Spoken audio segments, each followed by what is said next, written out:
Good morning, everyone. Welcome back to my channel. Welcome back to Vlogmess. Today, I will be answering your questions. I posted a Q&A in my Instagram stories. By the way, follow me on Instagram. It's @aheatedmess. I will always post sales, deals, and steals, gifts, freebies, gifts with purchase, and any restock notifications. So follow me on there. Normally with these Q&A videos, I kind of go through all the questions and kind of compile them together. But you guys, it's been so crazy this holiday season. I've had family coming in and out. I have more family coming next week, and the kids were sick. All those reasons, it just was a mess. And I felt like, true to my channel name, I just had to keep it real with you guys. So I'm just gonna kind of scroll through all the questions and answer them as they come. And I will just keep going until my camera overheats. So first up, does LV offer work from home? If so, can you reside in any state, and how to apply? Now, many of you may have come to my channel from my kind of viral videos talking about LV employee secrets and perks and some like behind the scenes stuff. I haven't worked for LV in many, many years, so I'm actually not familiar with a lot of their current practices. However, I do know that definitely during COVID, they did offer work from home. A lot of the customer service, like when you call their 866 customer service number, those were work from home employees.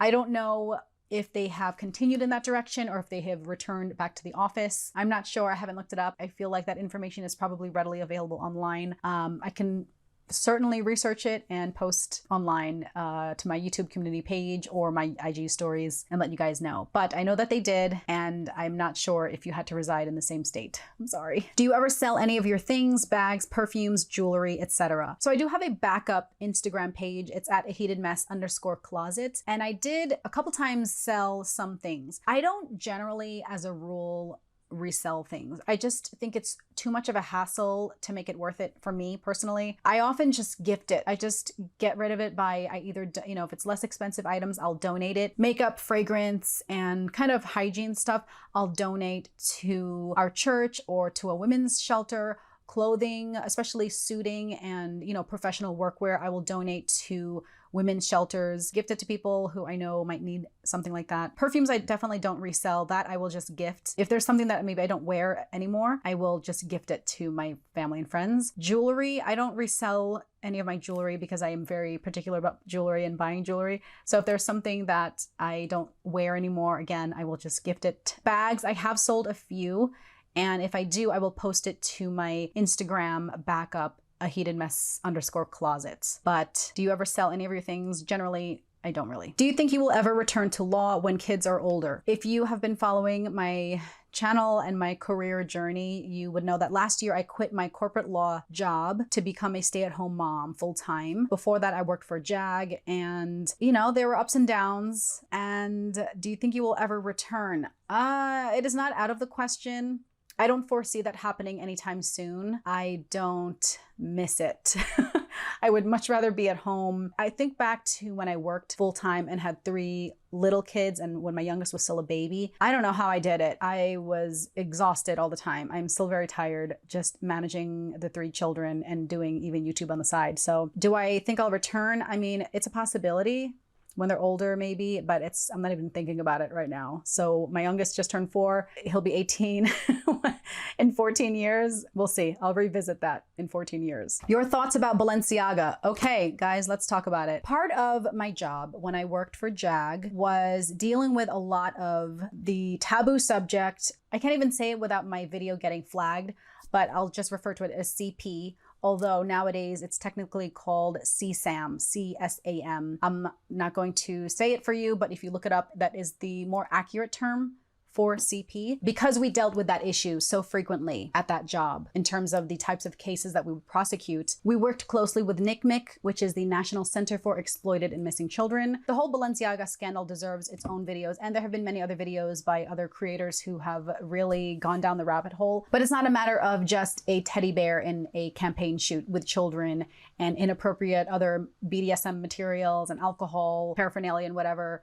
strewn about the kids. There were so many other weird and creepy visuals that the more you look into it, the more disgusting it is. There were two campaigns. I don't know the difference. There was one with the kids, and then there was one like the Office campaign. I think that was the Adidas or something, whatever. The books that were in the background featured this author, Michael Borman, and the graphics depicted were just so sinister, related to castrated children. The diploma on the wall was of, I forget the name, but it's of a guy convicted of 8 counts of sexual assault of children. It's so unforgivable. I don't know how they're going to recover from this. The fact that they tried to sue the production company for $25 million and then they eventually dropped the lawsuit because they know that it would be dismissed in court easily is so incredibly almost laughable if the situation weren't so serious. Part of my like fun little side hustles is that I work as a background extra in some movies and TV shows. I was in Ozark, I was in Walking Dead. Most recently, I was in Black Adam. It was really exciting. In my limited experience on movie sets and TV sets, every single tiny item is accounted for.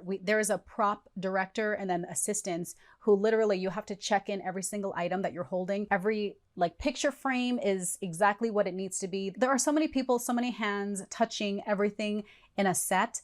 There is no way that Balenciaga had no idea or whatever they claimed that they didn't sign off on this. That's not true. So my thoughts on Balenciaga, I have never owned anything from Balenciaga. I just was never drawn to the brand in general. Even before all this, nothing of theirs ever appealed to me. I'm glad that's the case because I will never own anything from Balenciaga, especially now. I haven't in the past and I definitely will not in the future. Those are my thoughts on the Balenciaga scandal. Okay, will you ever do videos with your family? I actually did a couple videos. I have some vlogs with my kids, and then this was like last year, and then this Vlogmess season, I had family coming to visit. So I think I had them in a couple videos. I don't know if they will be posted by the time this goes out. Will you ever do videos with your family? Not like this kind of a talking to the camera type of video.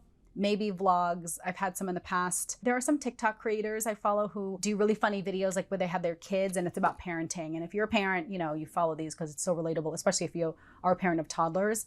And then at some point, just because similar to the Balenciaga scandal, there's so many vile things out there and I just want to keep my kids protected from all that. I actually was thinking about just privating those videos. I have never taken down any video that I've ever posted. You can see all my original trash that I posted, terrible editing, whatever, videos. It's all still there. I've had a couple vlogs with my kids. That's pretty much the limit, would be just be a minor vlog and it would just be them like off kind of on the side. Hi, love your channel. What is your favorite and least favorite advent calendar? Okay, I love advent calendars. If you have been following my advent calendar journey, over the years, my advent calendar unboxings have grown. I purchased them myself, but now I'm at a point with YouTube where a lot of brands send them to me to review. And a lot of them I genuinely like, but I'm very honest if I don't like them. So by the way, to answer the question, my favorite and least favorite, I will definitely do a ranking video. I do this every year, all the advent calendars that I've unboxed throughout the season. I probably will have to break it up into categories because it's hard to compare a food advent calendar with fragrance advent calendar, right? Because they're so different. With food, my favorite is probably the Sugar Fina, just because my kids really like it and it can be, you know, refilled. Beauty, I really liked the Sephora Favorites advent calendar. That one surprised me because I really liked a lot of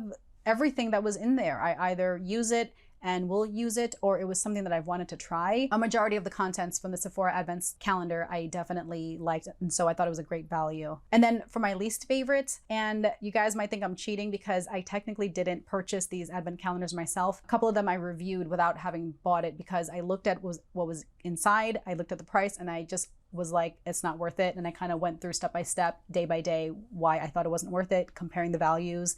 Definitely, I would say my least favorite was the Louis Vuitton Advent calendar. The fact that on 3 separate days, you had a cardboard sample pack of a lipstick, like one-time use color sample card. I thought that was egregious for the price. So far as my least favorite, but we're not done yet, so we'll see. But definitely stay tuned for a overall advent calendar ranking video. How did you get started doing this? How did you get started with YouTube? Any tips? How did you start YouTube? I mean, did you take a course or anything to help guide you? And that one I think I answered within the Instagram story, and I tagged Erica Vera. She has a podcast called, it started as Beauty in the Vlog, and now it's called YouTube Power Hour.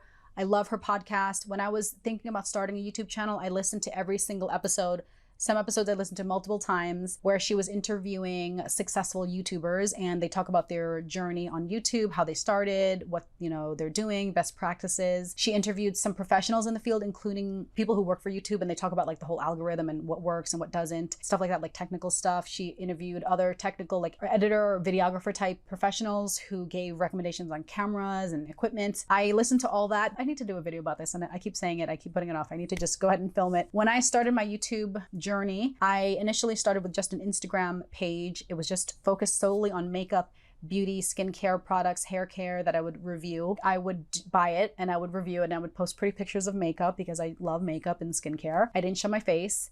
And eventually Instagram page grew, and then companies would start sending me stuff. At a certain point, it was so much, I couldn't use it all. And I was like, okay, if I'm going to be putting all this money and time and my energy into this, because again, mind you, I had 3 kids and I was working full time, I was like, I need to have some kind of an income. And at the time, Instagram was great for getting, exposure and free stuff, but it didn't pay you directly. You really needed like a sponsor. And I had one sponsored post, but that wasn't where the bread and butter was. So I knew I had to start a YouTube channel because I would earn ad revenue from my videos once you reach certain milestones, which I think are still now 1,000 subscribers and 4,000 or 5,000 watch hours. So I hit the ground running. I didn't put any money into it, as little as I could. I bought finally like a $20 lapel mic, which is still similar to what I'm using now. And I filmed with my iPhone. I only just got this camera last year, I think. I finally invested in a camera. I didn't take any courses, although Erica Vera does offer like a YouTube boot camp, but I listened to just her podcast and, her interviews with other YouTubers, and I thought that was very helpful. And I watched other YouTubers. So that's how I got started. Is what you're making from YouTube and commission from sales more than law? And how do affiliate links work? And do the brands send you the items for free and you sort of advertise for them? So to get started with YouTube tips, watch other YouTubers that are similar or in the same kind of a field or subject that your YouTube channel would be about. There are different theories with starting YouTube. Some people think that you should go all in and buy an amazing camera and the best lighting and the best equipment. I personally didn't really think that was necessary, but it depends on the subject matter. So if you're doing beauty related stuff or stuff where you are showing things really close and you need really great lighting, then yes, obviously you do. For me, my most popular videos, my viral videos, are the ones where I'm just talking to the camera. I had the window for lighting. I had my iPhone, and that's hit 1.2 million views. The other one is 1 million views. And I just talked about my work experience. That's also another kind of tip that I give to someone who is thinking of starting a YouTube channel is don't do just what everyone else is doing. I know a lot of people say the beauty YouTube space is oversaturated, but if you can have your kind of a twist on it, whether it's beauty for over 50 or hair care for curly hair girls, there aren't as many for that, that might help. For me, what I found helpful was if you could tie in your professional work experience. I see that especially on TikTok blowing up are people who do something for a living and then they talk about that. So like I'm stuck on HR TikTok because part of my former corporate law job was employment law. So I just found all these HR TikTok videos so fascinating from the insiders, the HR recruiters and the HR managers, and they talk about all these crazy situations they've gotten themselves into or that they have had to deal with. And I'm like, yep, I totally relate to that. I get it. And so you'll find that viewers will resonate with that if you can speak on something with authority. The money stuff. Okay, people always ask about, money, what you're making from YouTube and commissions. Is it more than what you made at your job? So it varies. There are definitely months, especially around the holidays and around like sales times, where I am making more than what I made at my job. And I had a great job. It was a great, stable job with a stable salary. And then on the other hand, the way that YouTube ad revenue and affiliate commissions and sponsorships and how that all works is it varies greatly from month to month. I have done a couple videos where I share how much I've made. Again, because it fluctuates, I don't know how much I will be making. I can tell you that this month in December, I'm on track to definitely making, I think like double my monthly salary, but it changes. Again, I have to do another video where I really go deep into it and I'll show you screenshots and everything of how that all works. Okay, someone asked, how do affiliate links work? So the way affiliate links work is, I post an affiliate link.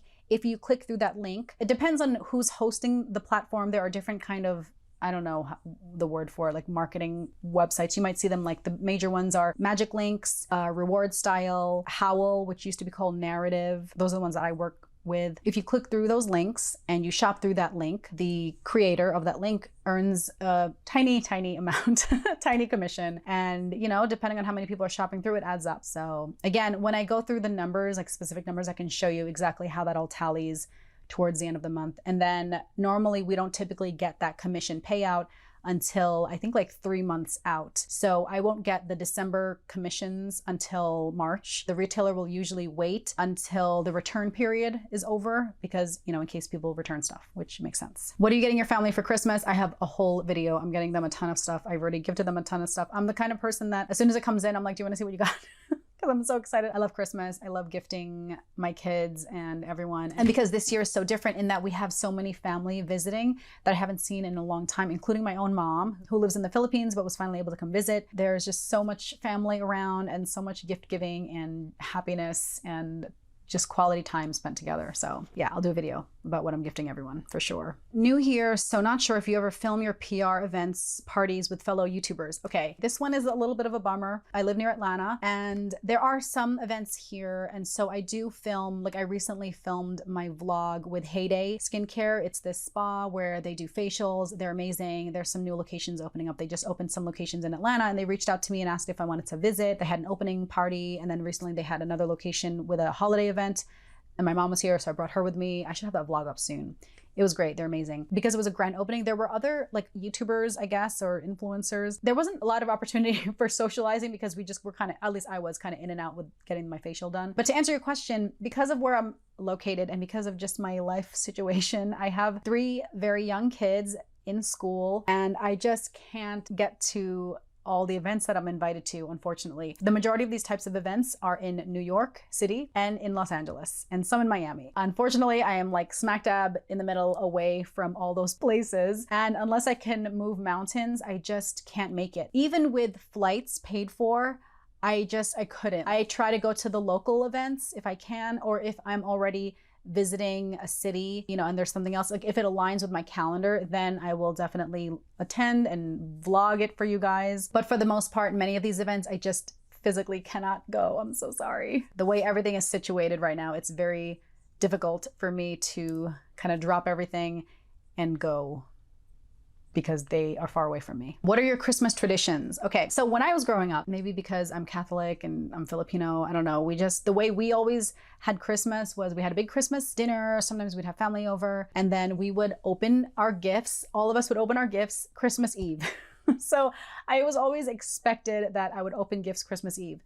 Now my husband is Southern. He did not have those traditions. They would always open it Christmas morning. And I just was like, oh, what?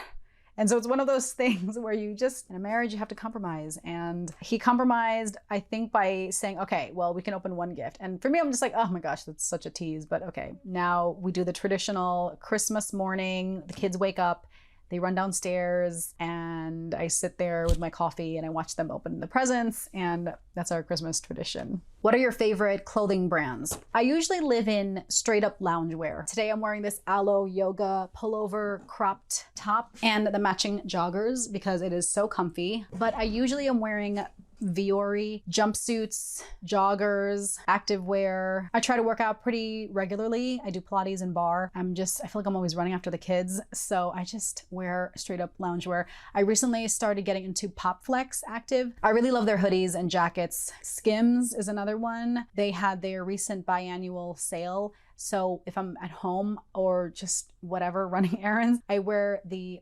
Skims Cozy collection. That's the collection that's really fuzzy. And I have it in black and camel and rose and like the burgundy color. And then their Skims Teddy is literally, you look like a fuzzy, puffy teddy bear. I have the hoodie and the pants. That's just what I wear, guys. The other day was my son's concert. He plays the trombone and I dressed up. I finally put on I put jeans and like Jimmy Choo boots and some kind of a top. And then I threw on a Balmain blazer and I was like, oh my God, I'm so chic, look at me. And then as soon as I get home, I immediately go back into my either pajamas or loungewear. What was the first designer item you got? My first designer item was the Louis Vuitton Speedy Monogram 25. I have it on my shelf over there. I've shown it a few times. Speedy Monogram 25, it's a classic bag. I will never get rid of it. Never, ever, ever. I was in high school when I got it. I worked as a waitress part-time after school and on weekends. to save up, and I bought it and I love it and I will cherish it always. I don't use it often, but I will never get rid of it. That was my first designer item. Okay, I think I have time for one more question before my camera shuts off.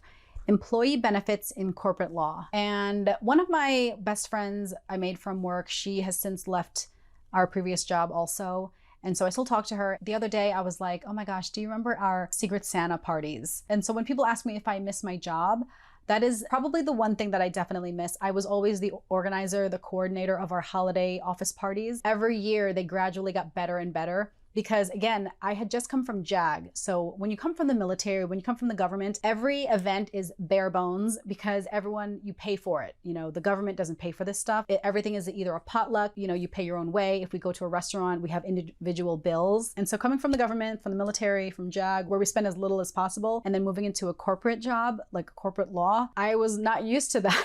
I was not used to them paying for everything. I felt like it gradually got more and more extravagant. And actually it had been pared down before I even got there. They used to have these crazy events in, you know, where they would travel. They went to Sonoma one year, they went to Vegas. I missed out on that. But even for me, thinking going to like fancy restaurants for the holiday party, that just like, we never did that. So an employee benefit in corporate law versus the military or the government. And it's not even a benefit. Like, I don't mean benefit like HR benefits, just like a perk that I miss were our holiday parties, because we would always do the white elephant like gift exchange.